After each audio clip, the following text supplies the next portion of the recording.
자, 작년 11월 첫 주에는 성찬 보이는 말씀이라는 제목으로 하나님 말씀을 나누었습니다.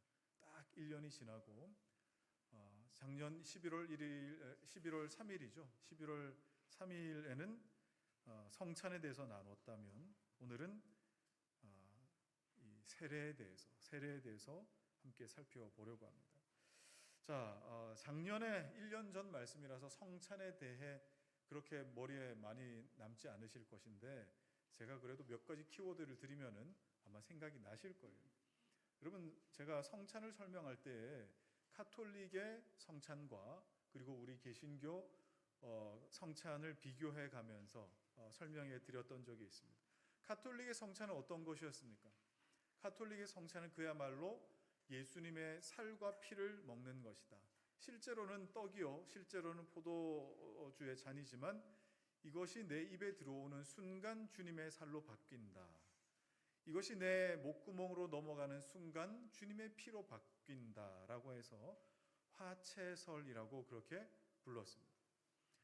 그러나 우리 기독교 성찬은 그렇게 성찬을 받지 않습니다. 떡은 그냥 떡이고 잔은 그냥 잔이지만 떡을 받고 잔을 받는 사람에게 우리 주 예수님 보이지 않으시지만 그에게 분명히 나타나시며 그리고 내가 그리스도 안에 있고 또 그리스도 내 안에 계시다라는 것을 성령께서 알게 하시고 고백하게 하시고 확증하게 하시는 것이 뭐예요? 이게 우리가 누리는 성찬입니다. 그래서 카톨릭은 화채설이라고 부르지만 우리는 성령 임재설이라고 그렇게 부르는 겁니다. 자, 이 성찬과 함께 세례와 성찬, 성찬과 세례 두 가지를 합쳐서 우리는 성례라고 그렇게 부릅니다. 성례. 그야말로 거룩한 예식이라고 그렇게 우리가 이해할 수 있겠는데 조금 더 정확하게 표현하자면, 그러니까 성례, 거룩한 예식을 조금 더 정확하게 표현하자면 거룩한 표징, 거룩한 사인이라고 해야 옳습니다. 또는 거룩한 그러니까 실이죠. 인치다 할 때 사인과 실이라고 볼 수가 있어요. 라틴어로 여러분 사크라멘툼이라고 부르는 이 말입니다. 성례라고 부르는 거지. 근데 이걸 정확하게 번역하면은 보이지 않는 하나님의 은혜를 보이는 것으로 나타냄이라고 할 수 있어요. 보이지 않는 것을 보이는 것으로 나타냄. 이게 성례가 됩니다.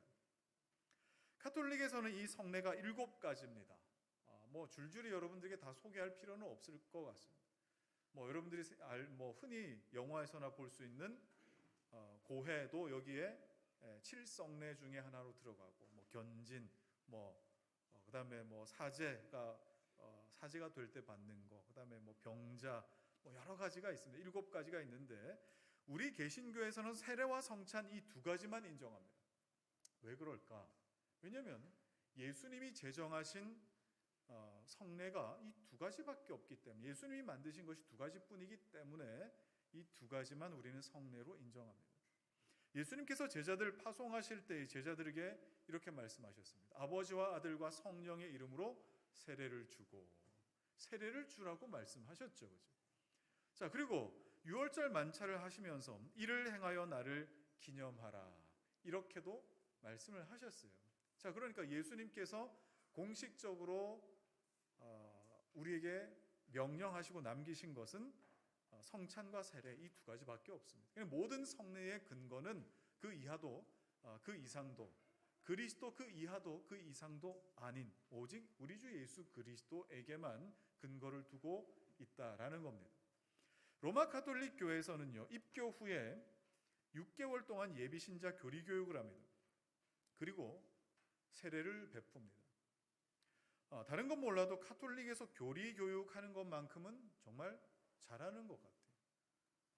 반년 동안 가르치잖아요. 그런데 우리 기독교는 글쎄요, 세례 베푼다고 할 때에 길어야 4주? 이렇게 우리 가르치고 세례 베풀지 않습니까? 그런데 카톨릭은 반년 정도는 가르치고 그리고 신앙 문답을 확인하고 영세를 이렇게 주는 겁니다. 자, 그렇게 카톨릭 교회의 일원이 되는 건데 카톨릭 교회 일원이 된다, 세례를 받고 교회 일원이 된다라고 하는 것은 그냥 교회 멤버십을 취득했다 정도의 의미가 아닙니다. 자, 여러분, 우리가 그림을 예전에 한번 본 적이 있습니다. 이 그림인데 기억나시죠? 그죠? 우리는 구원받은 자들이 교회 안으로 모인다라고 그렇게 우리가 보고 있어요. 교회 안으로 모인다. 자, 그러니까 그림 나와요? 안 나와요? 그러니까 나와요? 네, 저 그림이죠. 그러니까 우리는 저 두 아래쪽입니까? 위쪽입니까? 우리 개신교 교회는 어떤 입장이에요? 아래쪽이죠. 예수 그리스도로 부름받은 자들이 예수 그리스도를 믿는 믿음 가운데에 우리가 하나님 앞에 나아가는, 그래서 구원받은 자들의 모임이 바로 교회가 되는 거예요. 자, 그러나 가톨릭은 그렇지 않습니다. 가톨릭은 교회 안에서 구원이 일어나기 때문에 세례를 받아서 교회의 일원이 된다라고 하는 것은 뭐가 되는 거예요? 구원받은 성도가 되었다, 교회 안에서 구원을 받았다라고 하는 의미가 됩니다. 첫 번째 그림이 되는 것이죠. 자, 그러면 여러분, 가톨릭 교회에서 세례를 받고 교회 일원이 된다, 세례를 받고 구원받은 자가 된다라고 할 때에 이것은 우리 기독교에서 말하는 의롭다함을 받는 것과 마찬가지입니다. 그러니까 가톨릭 교회는 뭐예요? 세례를 받고 의롭다함을 받는 거예요. 죄 용서를 받고 의롭다함을 받는 거라고. 우리 기독교의 칭의와 마찬가지입니다. 그러면 거꾸로 교회 밖으로 나가게 되면 어떻게 될까요? 가톨릭 교회 밖으로 나가게 되면 어떻게 되는 거예요? 구원에서 박탈되는 거예요. 가톨릭 교회를 떠나게 된다, 배교를 한다, 또는 개종을 한다, 그러면 구원에서 박탈되는 그런 사람이 돼버리고 마는 거예요. 그런 의미에서 로마 가톨릭에서 종교개혁을, 칼빈과 루터가, 쯔빙글리가 종교개혁을 일으켜가지고 개신교회, 개혁교회가 되어서 우리 지금 개신교가 된 것, 이것을 가톨릭 교회에서는 뭐라고 보겠습니까? 저 사람들은 다 뭐예요? 구원이 박탈된 사람들 또는 이단이라고 그렇게 보는 겁니다. 그렇게 생각을 해요, 지금도. 그러나 우리 기독교는 구원받아서 교회로 들어가는 거예요. 여러분이 지금 교회 안에 있기 때문에, 그리고 교회로 모였기 때문에 여러분들이 다 구원받은 성도들이 될 수 있는 건 아닌 거예요. 하나님이 여러분에게 구원의 은혜를 베푸시는데 믿음으로 구원받은 성도들이 교회라고 하는 공동체 안으로 들어오기를 기뻐하더라, 정말 참되게 기뻐하더라 하는 거예요. 그게 굉장히 다른 차이죠. 그러니까 완전히 다른 이야기를 하고 있는 거예요. 자, 다시 한번 간단하게 말씀드리면 가톨릭은 교회의 일원이 되어야 구원받는다 이거고, 그다음에 우리 개신교는 구원받은 사람만 참된 교회 안으로 들어올 수 있다라고 하는 겁니다. 그래서 제가 자주 말씀드리잖아요.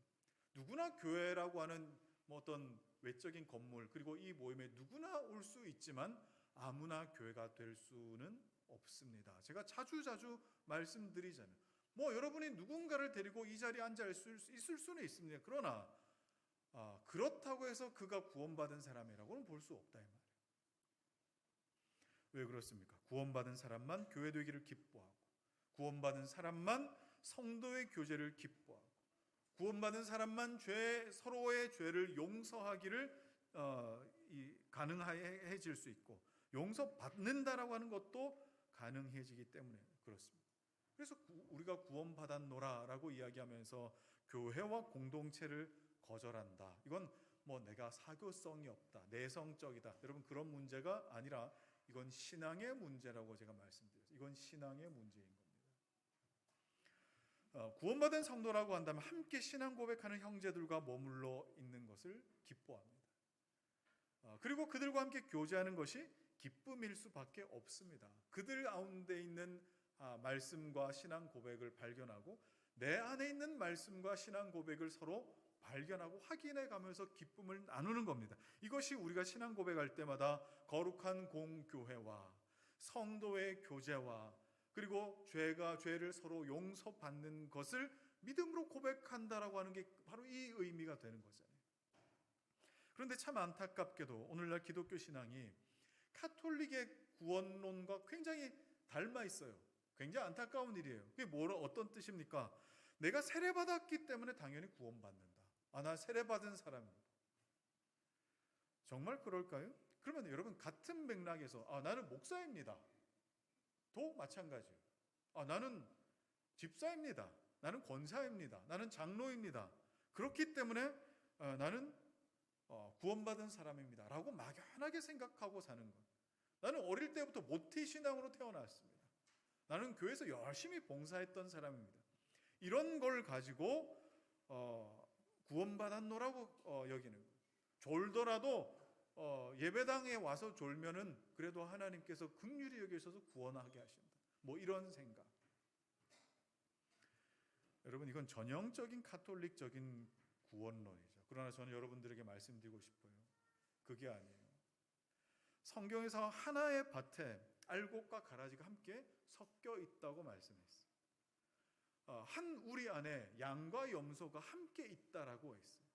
자, 그러니까 이 말씀은 이 땅에 세워진 교회 안에는 구원받은 사람과 그리고 또 아닌 사람들이 섞여 있다는 거예요. 그냥 교회라고 하는 공동체 안에 있는 사람들이 모조리 다 양이고 모조리 다 알곡이라는 뜻이 아니라 이 말입니다. 그러니까 우리가 교회 안에 있다는 이유로 구원받은 것이 아니에요. 우리 중에 세례받은 분들이 많으실 거예요. 여러분들이 어떻게 세례를 받았고 그 세례 때 하나님께 언약한 것, 서약한 것, 그것이 무엇인가를 여러분들이 한 번쯤은 점검해 보셨으면 좋겠습니다. 그래서 하나님께서 마지막 때에 심판하실 때 어떻게 하신다 그랬어요? 내가 알곡과 가라지를 나눌 것이며 양과 염소를 나눌 것이다. 여러분, 이거는 세상과 교회를 구분할 것이다 라는 것이 아니라 이 사건은 언제 어디에서 일어나느냐? 그 마지막 때에 교회 안에서 일어나는 일이에요. 알곡과 가라지를 나누는 일은 세상과 교회를 나누는 일이 아니라 교회 안에서 일어나는 일이라고요. 그런데 이런 성경의 가르침을 가볍게 여기고 내가 그냥 세례를 받았기 때문에, 내가 어떤 직분을 누렸기 때문에, 내가 못된 신앙인이기 때문에 그렇게 구원받을 거라고 막연하게 추측을 합니다. 교회에서 이걸 잘 가르치지 않죠. 왜 잘 가르치지 않습니까? 듣는 사람들이 기분 나쁘잖아요, 솔직히. 그런데 카톨릭의 이런 구원론은요, 우리의 타락한 본성과 정말 잘 어울립니다. 여러분들이 이 안에만 계시면 안전합니다라고 말할 수 있으니까. 구원받는 게 그렇게 어렵지 않잖아요. 6개월 공부하고 세례 받으면 구원받잖아요. 그렇게 교회에 비비고 있으면, 내가 죽을 때까지 교회 안에 비비고 있으면 여러분 구원받는 거 아니겠습니까? 그러나 성경에서는 뭐라고 합니까? 믿음으로 말미암아 의롭다함을 받는다고 가르치지, 카톨릭에서 말하는 것처럼 세례를 받아 의롭게 된다고 가르치지 않습니다. 그런데 여기서 참 재미있는 부분이 있어요. 여러분, 카톨릭 신자들을 보십시오. 자기 이름 외에 다른 이름이 하나 더 붙어 있어요. 그걸 뭐라고 부르죠? 세례명이라고 부르죠. 그래서 어떤 사람은 프란체스코, 또 뭐 있습니까? 마르코, 마리아, 이런 어떤 그 세례명들이 다 붙어 있어요. 세례 받을 때 받는 이름들이. 여러분, 그거 어떻게 뭐 때문에 받는지 아십니까? 세례 받을 때 뭐 때문에 받는지 아십니까? 이거 잘 모르는 분들이 많더라고요. 여러분, 이런 이름들은 카톨릭의 성인들의 이름인데 이들의 공덕이라는 게 있습니다. 이들이 자기 평생에 하나님 앞에 쌓은 그 공덕이 있는데 그 공덕이 그들에게는 넘쳐서 나에게, 그리고 또 다른 여러 카톨릭 성도들에게 나누어 줄 수 있는 공덕만큼의 여유가 있어서 그 공덕으로 내가 세례를 받고 구원받을 수 있습니다 라고 보는 겁니다. 이걸 뭐라고 부르느냐? 잉여공덕이라고 부릅니다. 잉어가 아니고 잉여공덕. 자, 그래서 자신이 구원받는 데는 너무나 충분했고, 그리고 또 다른 사람들까지 나누어 줄 수 있는 공덕까지 있는 거예요. 그래서 성인은 누가 되느냐? 이런 사람들이 성인이 되는 거예요, 카톨릭에서는. 자, 카톨릭 교회 교리서에 이런 말이 있습니다. 제가 한번 읽어볼게요. 교회의 공덕의 복원은 그리스도와 성모 마리아와 성인들의 기도와 선행을 통해 하나님 앞에서 무한한 가치를 지닌 보화이며, 교회는 이를 하느님의 자비로움 안에서 신자들에게 나누어 준다. 성인들이 가지고 있는, 그리스도와 마리아와 성인들이 가지고 있는 잉여 공덕이 참 풍성한데 이걸 누가 나눠준다고요? 교회가 나눠준다. 그럼 그 교회가 나눠준다라고 할 때 그 교회는 누가 되는 겁니까? 사제가 되는 겁니다. 그래서 사제에게는 막강한 권세가 있는 거예요. 자, 그렇게 세례명을 받을 때에 그 성인이 가진 그 공덕을 통하여 내가 구원받는다는 차원으로 세례명이 자기 이름 앞에 붙는 겁니다. 자, 그러면 그들은 우리가 소위 말하는 뭐가 되는 거예요? 중보자가 되는 거예요. 우리는 오직 우리 주 예수 그리스도만 중보자이시지만 가톨릭에는 마리아도 있고 수많은 성인들도 중보자의 반열에 있는 겁니다. 그러나 우리 기독교에서 주는 세례는요, 사람을 의롭게 하는 것, 세례를 받는다고 그 사람의 죄가 다 용서함을 받는 것, 의롭다함을 받는 것, 그거 아닙니다. 세례 받는다는 것을 구원받았다는 것과 무조건 연관지을 수 없다는 뜻입니다. 루이스 벌코프라고 하는 학자가 이런 말을 했습니다. 세례가 세례받는 사람으로 하여금 예수 그리스도의 몸에 심겨지도록 하는 은혜를 일으키지는 않습니다. 이렇게 이야기했어요. 조금 어렵게 표현했지만 어떤 뜻입니까? 세례 받았다고 구원이 주어지는 거 아니라는 뜻입니다. 구원은 뭐예요? 구원은 오직 성령께서 말씀을 통해 그리스도와 한 몸을 이루게끔 하셔야, 그 신비의 연합을 이루게 하셔야 가능한 것이지, 내가 세례를 받았다고 해서 구원받는 거 아니라는 거예요. 자, 여러분은 어떻게 그리스도인 되셨습니까? 여러분은 어떻게 그리스도인 되셨어요? 어떤 사람은 태어나고 보니 목사 아들로 태어나 버렸어요. 제기랄. 그죠? 태어나고 보니 아빠가 목사예요. 태어나고 보니 아버지가 뭐 장로요, 어머니 권사예요. 뭐 어떻게 하겠어요, 이거? 예? 어떤 사람은 기적과 같은 놀라운 경험을 하고 그리스도인 됐다. 또 어떤 사람은 뭐 주체할 수 없는 감정의 어떤 것을 느끼고 그리스도인 됐다. 자, 여러분, 그러나 이 모든 것은요, 그리스도를 주목하게 만드는 것이지 그것 자체가 그리스도인 되게 만드는 건 아닙니다. 여러분, 오해하면 안 됩니다. 경험할 수 있습니다. 기적이 일어날 수도 있고요. 그리고 내가 모태신앙으로 태어날 수도 있습니다. 그 자체가 여러분을 그리스도인 되게 만드는 어떤 힘이나 동력이 되지는 않습니다. 그냥 그리스도를 보게 만드는, 주목하게 만드는 어떤 것일 뿐입니다. 그러면 그리스도인은 어떻게 되는 겁니까? 그리스도인은 어떻게 되는 걸까요? 자, 요한복음 1장 14절 같이 읽을까요? 시작. 말씀이 육신이 되어 우리 가운데 거하심에 우리가 그의 영광을 보니 아버지의 독생자의 영광이요 은혜와 진리가 충만하더라. 우리로 말미암아 하나님 앞에 구원받은 자가 되게 하기 위해서 그리스도께서, 말씀이신 그분께서 우리와 같이 되셨다. 사람으로 되셨다. 말씀이 육신이 되어 우리 가운데 거하셨다라고 했습니다. 그러면 똑같은 원리입니다. 여러분이 그리스도인 되는 것은 말씀이신 분이 여러분에게 육신이 되셔야 됩니다. 여러분, 이게 무슨 뜻인지 이해 가십니까? 말씀이 여러분들에게 육신이 되어 주셔야 된다고요. 말씀이 내 안에, 내 심령에 새겨져야 되고, 말씀이 내 안에 새로운 본성이 되어서 말씀이 내 안에 육신이 되셔야 된다. 이게 그리스도인 되는 유일한 길입니다. 그래서 예수님 뭐라고 하시죠? 나를 말미암지 않고는 아버지께로 올 자가 없느니라 하셨습니다. 예수 그리스도가 내 안에 육신 되어 주시는 것, 그리스도의 말씀이 내 안에 새겨지시는 것, 이 사건이 우리 가운데 있어야 돼요. 그래서 여러분, 그리스도인 되는 것은 여러분이 그리스도인 되기 위하여 어떤 방언을 말해야 되는 거 아닙니다. 무슨 불을 받아야 되는 것도 아닙니다. 여러분이 어떤 환상을 보고 어떤 체험을 해야 되는 것도 아닙니다. 우리가 그리스도인 될 때는 하나님 말씀이 나에게 육신되는 것, 하나님의 말씀이 우리 마음에 새겨져서 이제 새로운 본성이 되기 시작한 것, 그 본성대로 살아가게 될 때에 비록 이 세상에 어떤 것과 충돌한다 할지라도 넉넉히 그걸 이겨가며 그리스도인이 되어가는 것입니다. 그게 그리스도인 된다는 거예요. 그런데 이렇게 말씀과 성령으로 거듭난 그리스도인들이 말씀과 성령에 관심이 없다라고 한다. 그리스도인임에도 불구하고 말씀과 성령에 관심이 없다라고 한다면 어떻게 그를 그리스도인이라고 할 수가 있겠습니까? 내 삶에 어려움이 있어요. 내 삶에 문제가 생겼어요. 교회 안에 어떤 어려움이 생기고 문제가 생겼어요. 내 신앙에 어떤 어려움과 문제가 생겼어요. 그럴 때 말씀으로 돌아가자, 기도로 돌아가자 이 생각하지 않고 예수 믿지 않은 사람들도 얼마든지 고민할 수 있는 방향과 얼마든지 결정할 수 있는 그 결정을 한다면 어떻게 그리스도인이라고 할 수 있느냐 이 말이에요. 그래서 바울이 뭐라고 합니까? 빌립보 3장 12절 이하의 말씀 시작.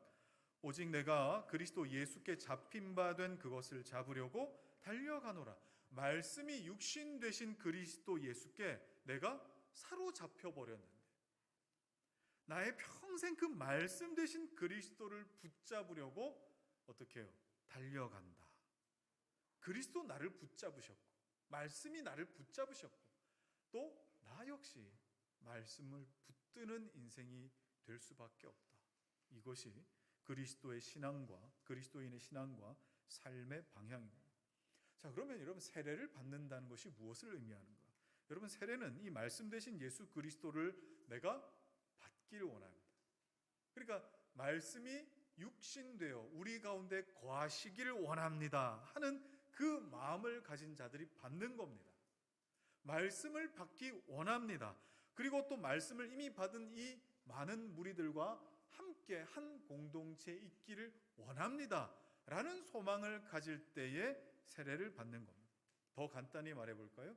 나도 말씀을 받고 당신들과 함께 하길 원합니다. 자, 한번 따라합시다. 나도 말씀을 받고 당신들과 함께 하길 원합니다.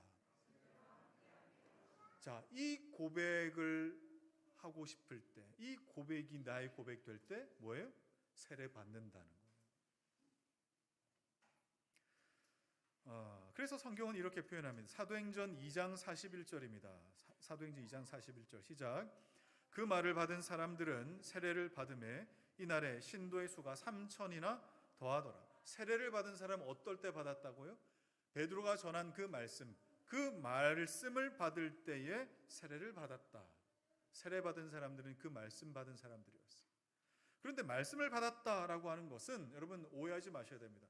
그 사람들이 모두 다 거듭난 자가 되었기 때문에 말씀을 받았다라고 생각하지는 마셔야 됩니다.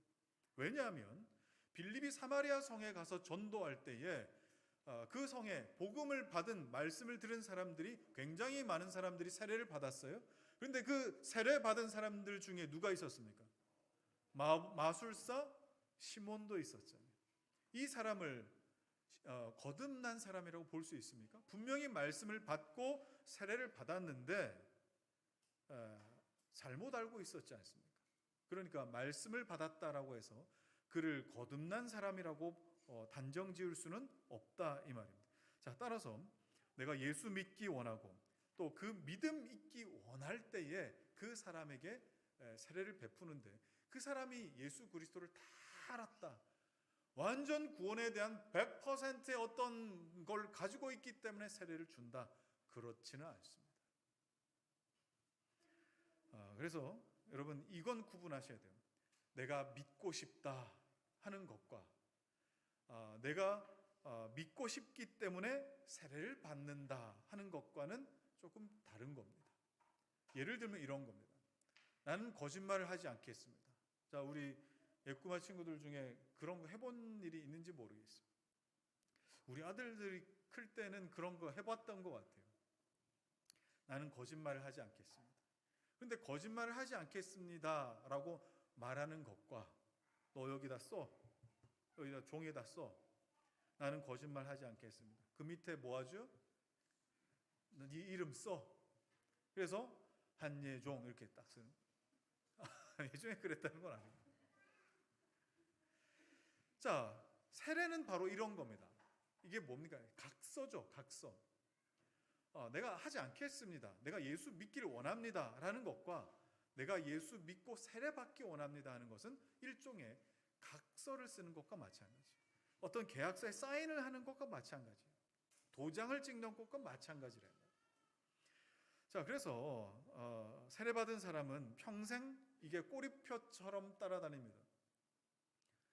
나는 세례를 받았음에도 불구하고 죄짓고 거짓말하고 여전히 교회를 떠나서 살아가는 것이 나에게 일상이 되어버렸는데, 이게 평생 그래도 나는 세례받은 사람인데 라는 어떤 마음이 내 안에 계속 드는 겁니다.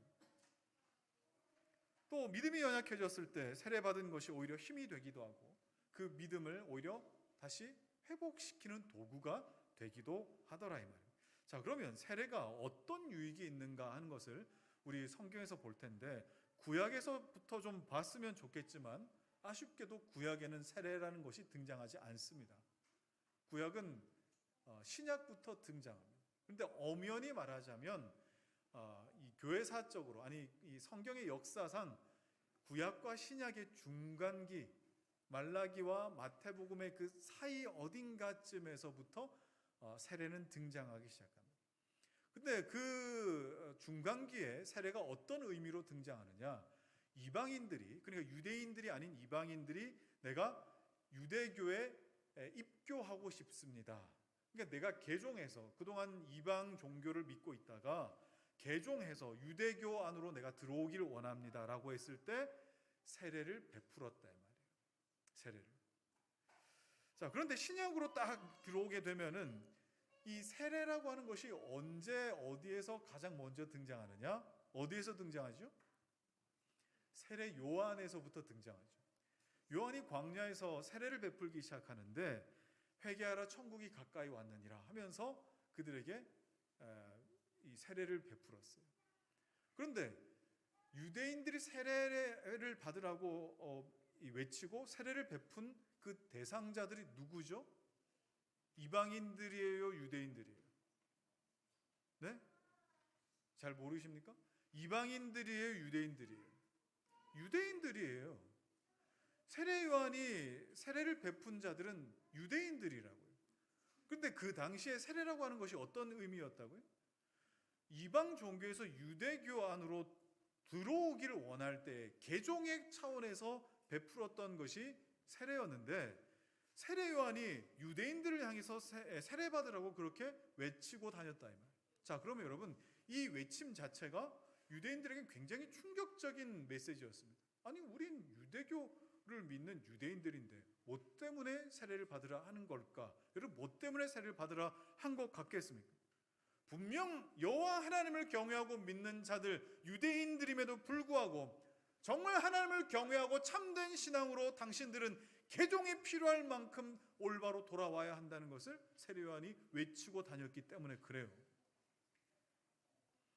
그래서 유대인들에게는 얼마나 충격적인 외침이었는지 모릅니다. 그래서 여러분, 예수를 믿는다라고 하는 것은 여러분들의 삶이 조금 더 나은 사람이 된다, 개선적인 어떤 차원이 아닙니다. 개선된 자가 된다, 아니에요. 뭐예요? 개종해야 되시는 거예요. 개종의 차원이라고, 예수를 믿는다라고 하는 것은. 여러분이 그동안 신앙생활을 어떻게 해오셨든지, 어떤 교회에서 얼마만큼의 어떤 신앙생활을 해오셨든지, 그리고 또 어떤 삶을 살아오셨든지, 예수 믿는 자, 이곳에서의 예수 믿는 자의 삶을 살길 원하신다면 여러분은 개종할 각오를 하고 이곳에서 신앙생활을 하셔야 됩니다. 이것이 세례 요한이 외쳤던 메시지였습니다. 자, 구약에 세례는 등장하지 않습니다. 그러나 학자들이 공히 이 세례는 구약에 나타나는 할례와 같은 맥락이다라고 그렇게 주장을 합니다. 자, 골로새 2장 11절 12절을 읽겠습니다. 자, 시작. 또 그 안에서 너희가 손으로 하지 아니한 할례를 받았으니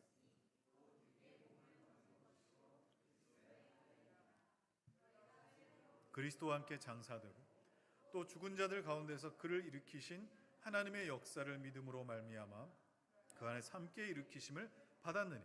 그리스도의 할례가 어떻게 해요?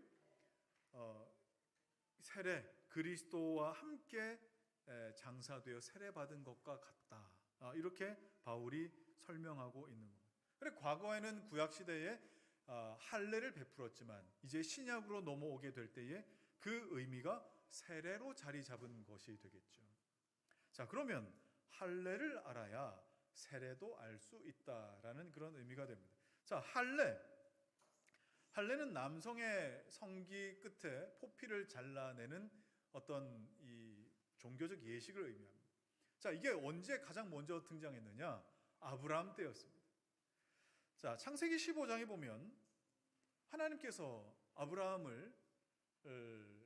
아브라함에게 어떤 약속을 하십니다. 그리고 아브라함이 이를 믿으니 여호와 하나님께서 이를 의로 여기셨다라고 그렇게 표현을 하셨습니다. 그러니까 그야말로 아브라함은 하나님의 말씀을 믿음으로 말미암아 의롭게 됨, 구원받은 하나님의 백성이 된 일이죠, 그렇죠? 이게 창세기 15장에 나타나는 거예요.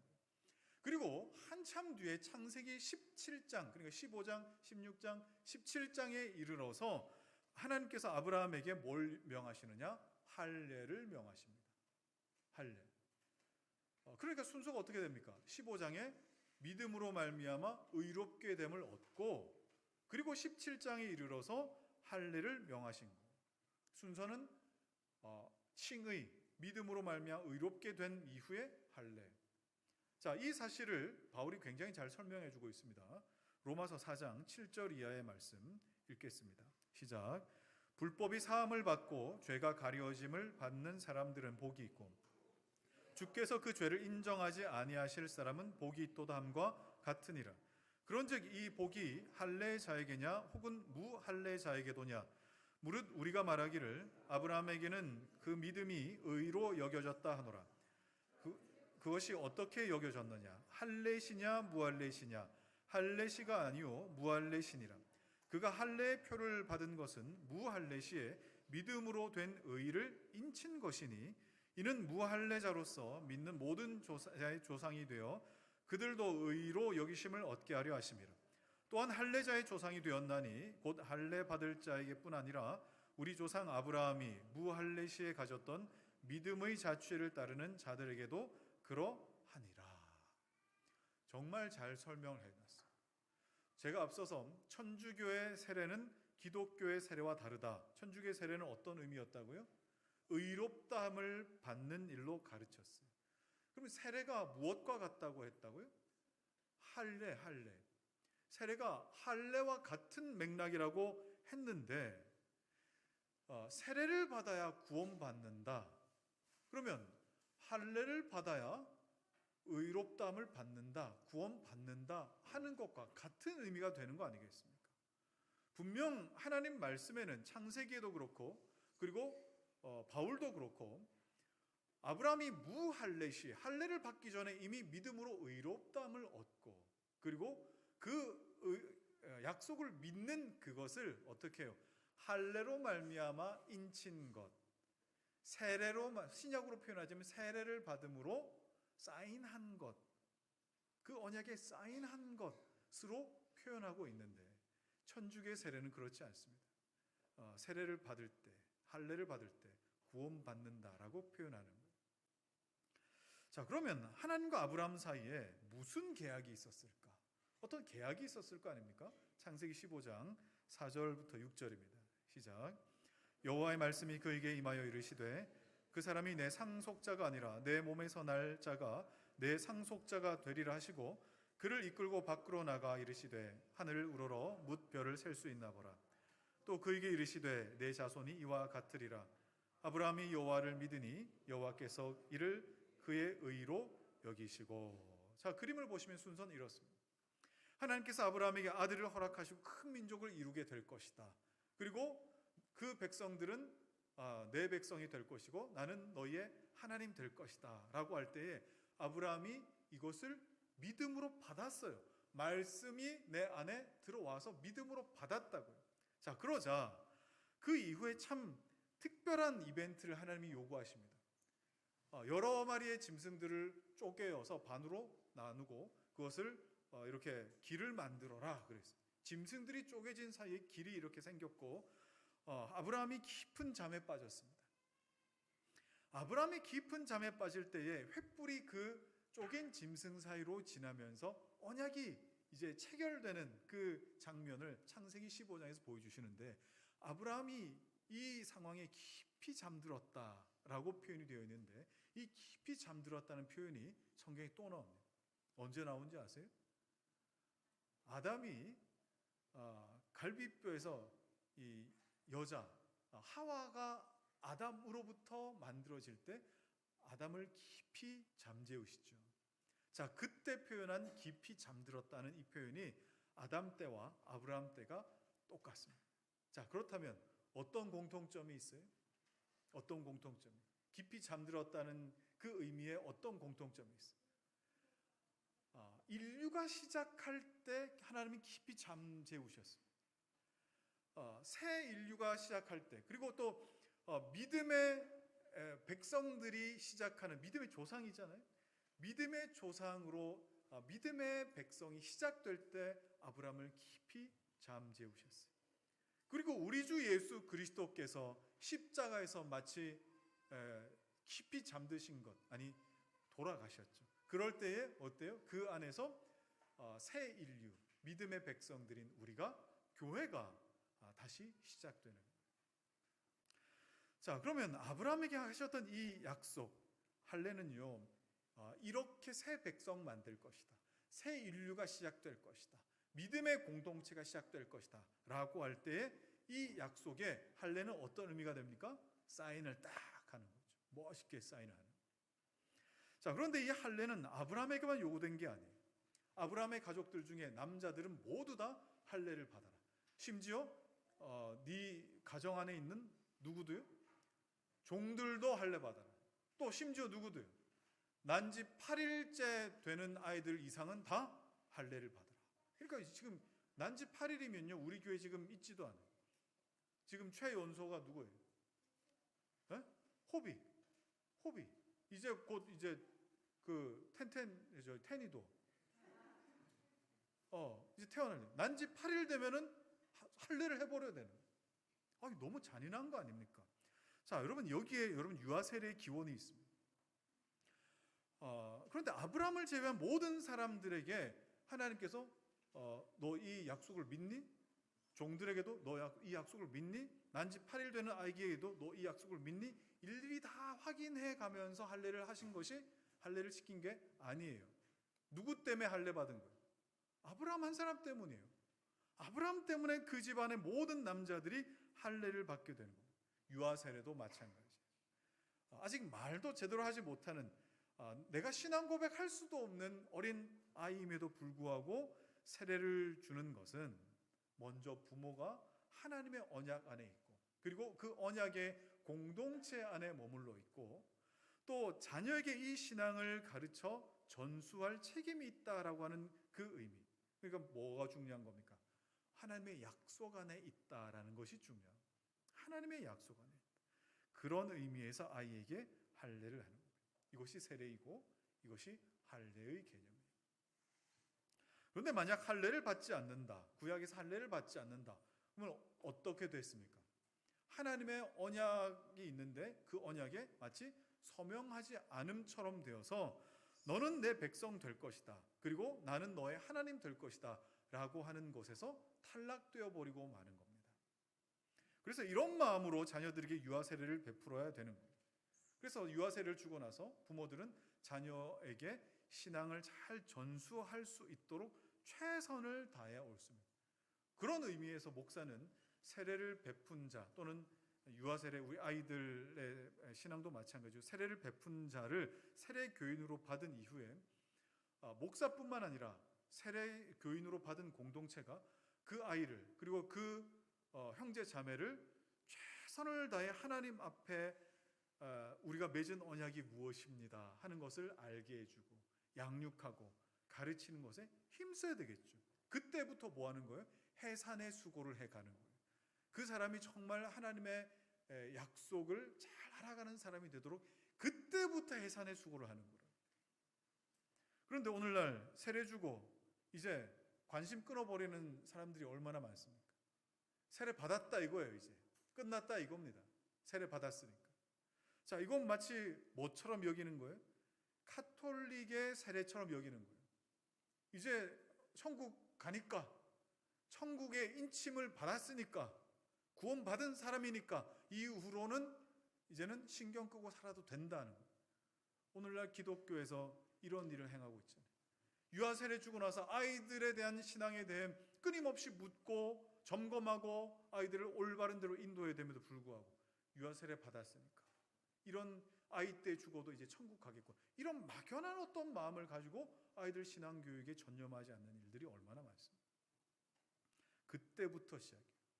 유아세례부터 시작입니다. 그래서 바울이 뭐라고 하죠? 로마서 2장 28, 29절 시작. 무릇 표면적 유대인이 유대인이 아니요 표면적 육신의 할례가 할례가 아니니라. 오직 이면적 유대인이 유대인이며 할례는 마음에 알지니 영에 있고 율법 조문에 있지 아니한 것이라. 그 칭찬이 사람에게서가 아니요 다만 하나님에게서니라. 육신의 할례가 할례가 아니고 마음의 할례를 받아서 하나님께 칭찬받는 하나님의 사람으로. 그럼 할례 받았다고 오 축하해, 이제부터 세례교인 됐구나, 할례 받은 사람이 됐구나, 이러고 그냥 끝날 게 아니라 거기에서부터 이제 하나님의 칭찬받는 자로 세움받는 것에 더 관심을 가져야 된다는 뜻입니다. 그런데 정말 이 부분에 관심을 안 두는 것 같아요. 자, 그러면 이 세례 안에 포함되어 있는 그 의미가 무엇인가, 세 가지로 이제 정리를 하고 마무리하겠습니다. 첫 번째는, 세례는 하나님 말씀이 죄를 씻음 주는 효과가 있다. 죄의 씻음을 준다는 것을 설명하고 있습니다. 그래서 한자로 세례라고 할 때 그 세자는 무슨 세자예요? 씻을 세자입니다. 씻는 예식이라는 뜻입니다. 씻는 예식. 죄를 씻는다고요. 그래서 예수님은 이걸 어떻게 제자들에게 가르치셨느냐? 예수님이 직접 제자들의 발을 씻기시면서 세례를 설명해 주셨어요. 어떤 사람은 세례와 세족식을 같은 맥락으로 생각하기도 하는데, 세례를 대신할 수 있는 게 세족식은 아닙니다. 그게 아니에요. 세족식을 통해서 세례의 의미를 좀 그림자처럼 드러내시는 것뿐입니다. 이게 어떤 의미냐? 세족식을 하시면서 이런 설명하셨어요. 이미 목욕한 사람은 발밖에 씻을 것이 없기 때문에 너희는 발만 씻으면 돼 라고 그렇게 말씀하시며 세족식을 하셨어요. 그러나 세례는요, 발을 씻는 행위가 아니고 뭐예요? 온 몸을 씻는 것과 같아요. 세례는. 그래서 세례할 때에 어떤 교단에서는 완전히 물에 잠기지 않습니까? 온 몸을 다 잠그잖아요. 침례하지 않습니까? 그런 의미가 온 몸을 씻는 것이 세례의 의미예요. 이렇게 한번 생각해 보시죠.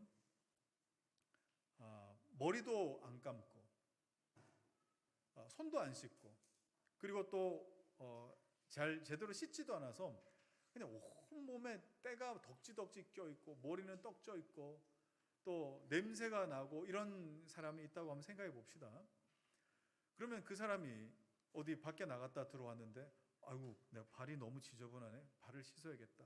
여러분 이렇게 생각할까요? 내 온몸에서 더럽고 냄새가 나는데 발이 더럽다고 발을 씻겠냐는. 안 씻죠. 뭐하러 씻습니까? 이미 몸이 그냥 몸 자체가 더러운데.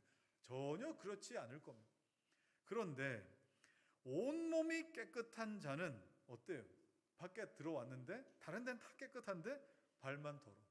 그럼 얼른 들어와서 발만 깨끗하게 씻고 나온다. 예수님 말씀하시는 것이 바로 그런 의미입니다. 그런데 많은 사람들이 이 부분에서 오해합니다. 어떻게요? 내가 발을 씻는 것은 발이 더러워서가 아니라 온몸이 깨끗해서 발을 씻는 거예요. 발이 더러워서의 의미뿐만 아니라 온몸이 깨끗하기 때문에 발을 씻는데, 온몸이 깨끗한 것에 대해서는 별로 관심을 안 두고 발만 씻으면 되는구나 라고 생각을 해요. 그래서 내가 지은 매일매일의 죄를 내가 회개하면 되는구나. 아니요, 그렇지 않습니다. 우리가 더 중요하게 생각할 것은 뭐예요? 날마다 발을 씻을 수밖에 없는 깨끗해진 내 상태가 훨씬 더 중요한 거예요. 자, 그러면 거꾸로 사람이 매일 발을 씻듯이 날마다 나에게 묻어 나오는 그 더러운 죄가 있습니다. 순식간에 내뱉은 거짓말, 순식간에 선택한 죄의 선택, 이런 것들을 회개하려고 들지 않는다라고 한다면 과연 그 사람은 온몸이 깨끗한 사람이 맞겠느냐라고 예수님 질문하신 것과 마찬가지죠. 세례는 바로 그것을 말해주고 있는 겁니다. 자, 두 번째로 세례는 옛사람을 물속에 빠뜨리고요, 새 사람으로 거듭남을 의미합니다. 이스라엘 백성들이 모세와 함께 홍해로 들어갈 때에 그 뒤를 따라서 누가 또 이렇게 들어오죠? 애굽의 군대도 함께 따라 들어옵니다. 그런데 하나님의 은혜로 말미암아 이스라엘 백성들은 다시 저 바깥으로 건져냄을 받았고, 함께 들어간 애굽의 군대는 한 사람도 빠짐없이 다 그 물에 빠져서 수장되고 말았어요. 이것은 옛사람은 다 물속에 다 들어가 죽고 새 사람만 물속에서 나와서 새로운 피조물로 살게 된다. 이것이 뭐예요? 세례가 갖고 있는 의미라고. 여러분들이 하나님의 은혜 가운데 들어온 사람들이라고 한다면 옛사람이 그리워하던 그 애굽의 삶을 여러분 더 이상 그리워해서는 안 됩니다. 영원한 하나님 나라를 향해서 달려가는 그런 삶, 그런 방향, 그리고 그런 신앙이어야 함을 세례가 설명하고 있습니다.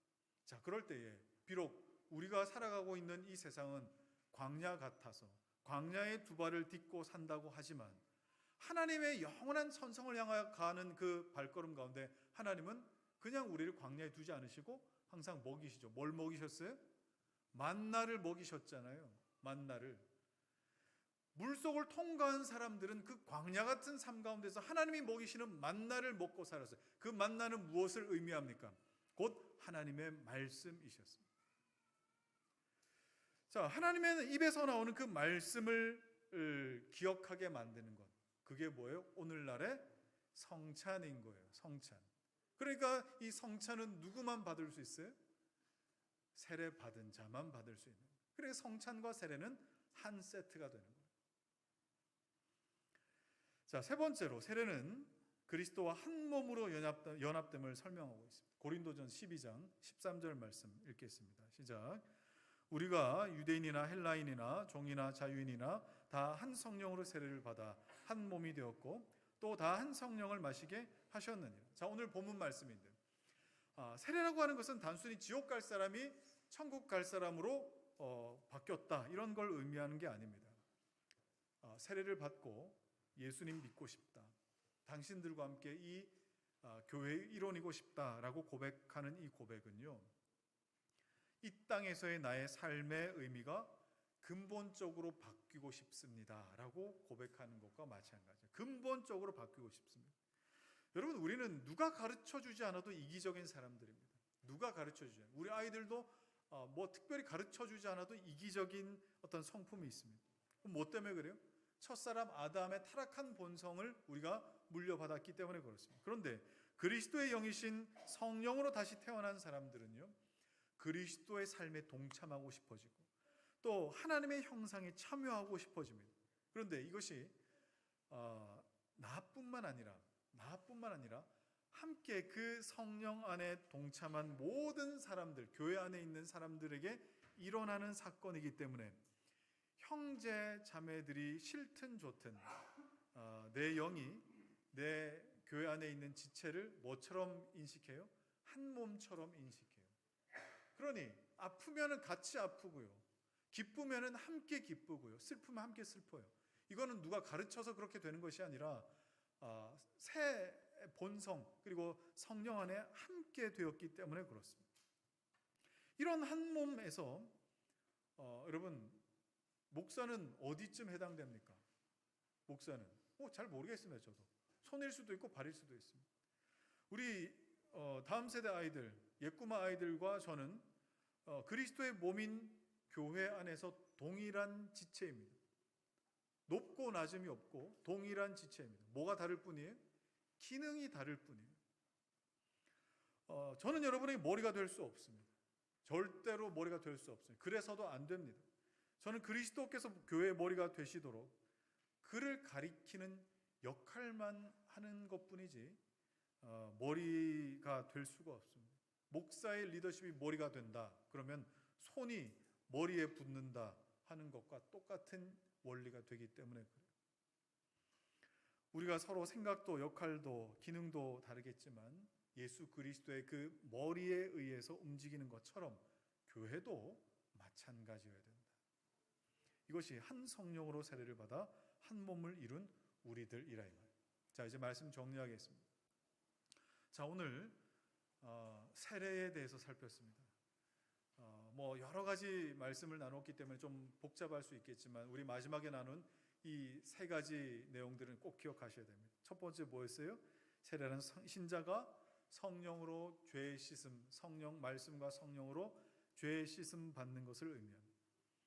그리고 옛사람이 죽고 새 사람으로 다시 태어남을 의미하고 한 성령으로 같은 신앙 고백하는 자들과 한 몸을 이루는 연합을 이룬다 하는 겁니다. 자, 여러분 세례 받은 분들이 뭐 이미 계시고 이제 내가 이 약속 가운데 또 이 약속을 공유하고 있는 공동체와 함께하기를 원할 때에 세례 받고 싶은 분들도 계실 겁니다. 이 마음으로 여러분 세례에 동참하시고 이 마음으로 교육을 받으시고 또 세례 받을 때에 이제 2주 후에 추수감사주를 세례 받을 때에 우리에게 베푸시는 그 풍성한 은혜가 무엇인가를 우리 교회 공동체 모두가 세례 받는 자도 또 세례의 증인이 되는 모든 자들도 그 풍성한 은혜를 누리시기를 주의 이름으로 축원합니다.